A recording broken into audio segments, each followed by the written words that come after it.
कैसे दहना हाँ ये लम्हा पर ठसकी रही अब बैठा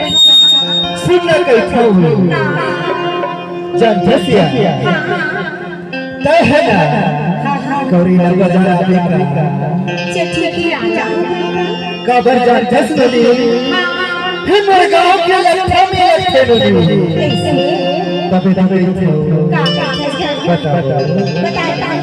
अरे आबे करेला बजा और सगले करा अकेले भुतवाया चोरी हाकुला तबे तो कैसे बता अबेरी आके छोड़े ना बजा अबेरी आके छोड़े ना बजा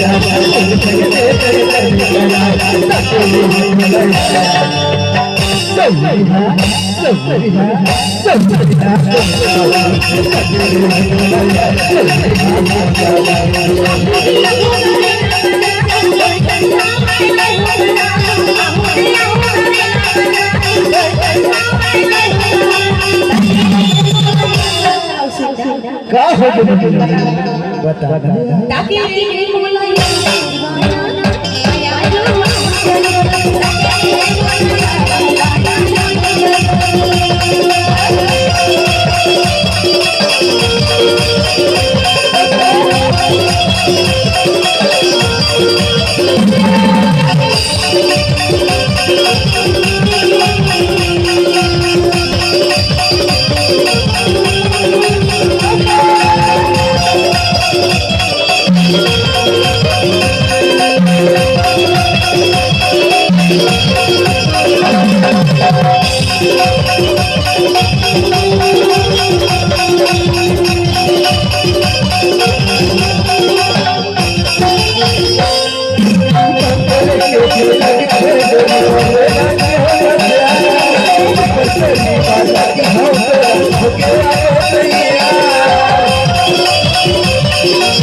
लेकिन मोला भरोसा नहीं होते कैसे भरोसा नहीं पागल जाते तू जात बना ले पर हम कैसे नहीं तब जानते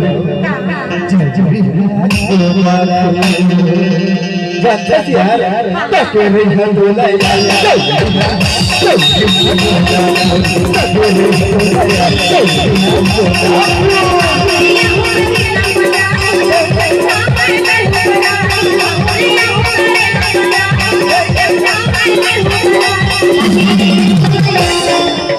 दीवाना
अपन माया में फसादारों कैसे लेकिन हाँ हाँ हाँ तोर सब पला उड़हरिया घूमे के भाई साथ है बैठे हुए काबू के साथ ही तो उड़हरिया घूमे के साथ है कैसे का तब बता बता मैं वही